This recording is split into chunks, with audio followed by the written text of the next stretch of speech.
Some houses are cheap for a reason, not because of bad pipes, or an outdated kitchen, or a neighborhood on the decline. Sometimes a house is cheap because something happened there, something the listing won't mention, something the landlord won't bring up unless you ask the exact right question in the exact right way. Tonight's story comes from a woman who was 11 years old when her family moved into a 3-story house with rent that was, in her words, suspiciously low for a home that size in a good neighborhood. She wouldn't understand why for almost a decade this is her story. In her own words, it was 2012. She was 11. Her family had just moved into a 3-story house, more space than they'd ever had, rent that didn't match the size of the place or the quality of the neighborhood. She finally had her own room for the first time in her life. One of her first nights there, she was sitting on her bed beside the window when the blinds began to shuffle. Not from wind. The window was closed. No draft. Her younger brother and his friend were in the room too, but they were turned away, playing, and hadn't seen it. A minute later, she watched the door handle slowly turn down, as if someone on the other side was holding it, and then turn back up. She assumed it was a prank. She opened the door. There was no one there. No one on that floor at all. Her family didn't believe her. They chalked it up to nerves in a new house. About a year later, the entry sensor on the front door malfunctioned and started chiming not just when the door opened, but when someone stepped on the upper stairs across from it. One night, her parents heard the chime go off. Both kids were asleep. Her dad checked every room, nothing out of place. Their cat followed him down to eat, and while it ate, a sudden rush of cold air passed her father. He panicked and ran back upstairs. A couple of minutes later, her parents heard heavy footsteps, like a grown man's, walking up the stairs toward her floor. That was the moment they stopped doubting her. After that, the house kept finding new ways to make itself known. Metal scraping against her parents' window grating in the night, like someone setting up a ladder outside, with nothing ever found when they checked. The family dog barking at an antique wine glass cabinet they'd bought from an estate sale. A bathtub shower curtain, sturdy, never budging even when the cat jumped on it, repeatedly falling off its rod in the middle of the night. She remembers the feeling of being watched whenever she was alone at night, hiding under her duvet, praying. Her brother, too afraid to sleep by himself, constantly asking to sleep in her room or her parents'. One day, the previous tenant came by to collect mail still being delivered to the address. When her mother invited the woman inside, she refused, wouldn't even look through the door. She seemed afraid of the house itself. Then came the angel clock, a heavy decorative stone piece that sat on the fireplace mantel, found shattered on the floor 2 to 3 meters away, far further than it could have simply fallen.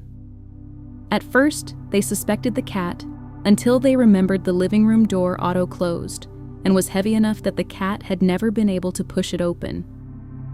The cat hadn't even been in the room. Something had thrown a heavy stone clock across the room, behind a closed door, while the family slept just above it.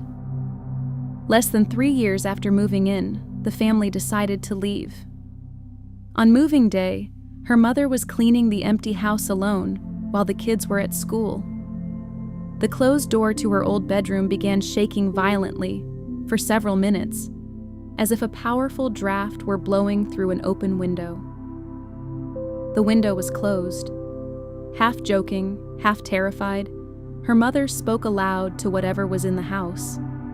Said something like, maybe it could help clean instead of scaring her. The door handle slowly turned all the way down and stayed there, held, for what felt to her mother like an unbearably long time.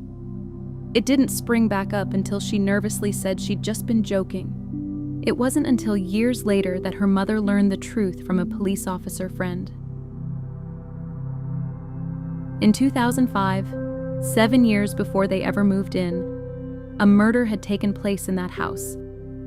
There's something about this story that sits differently than most haunted house accounts I bring you. It's the order of revelation. She lived years inside that house, collecting incident after incident without ever once knowing why.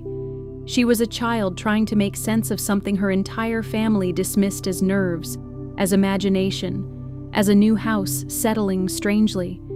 And the house never explained itself. It simply kept escalating.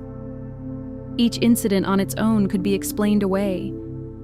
Old houses creak, pipes rattle, cats are unpredictable.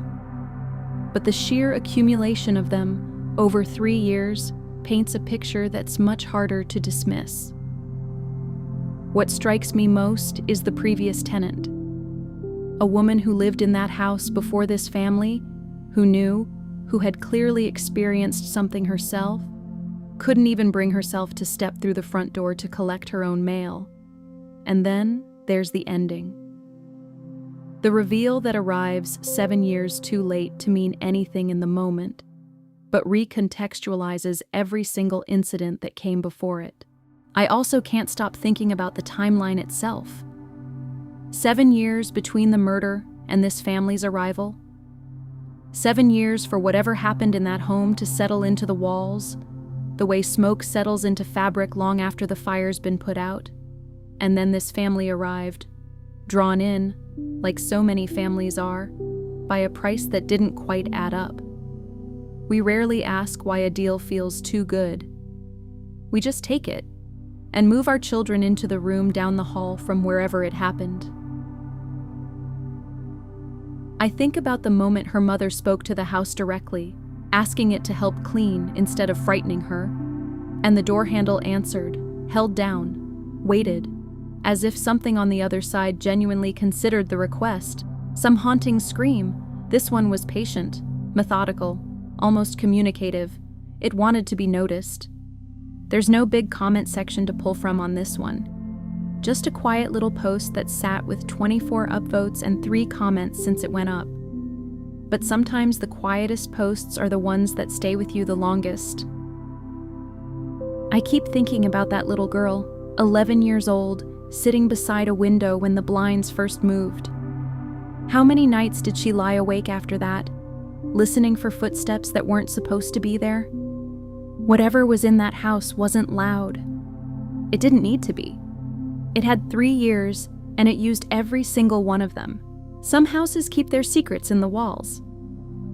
This one kept them in a police file, 7 years old, waiting for a phone call between an old friend and a worried mother to finally bring it into the light. The rent was low for a reason. It always is. More whispers are coming. Follow Wren so you never miss one. I'll see you in the shadows.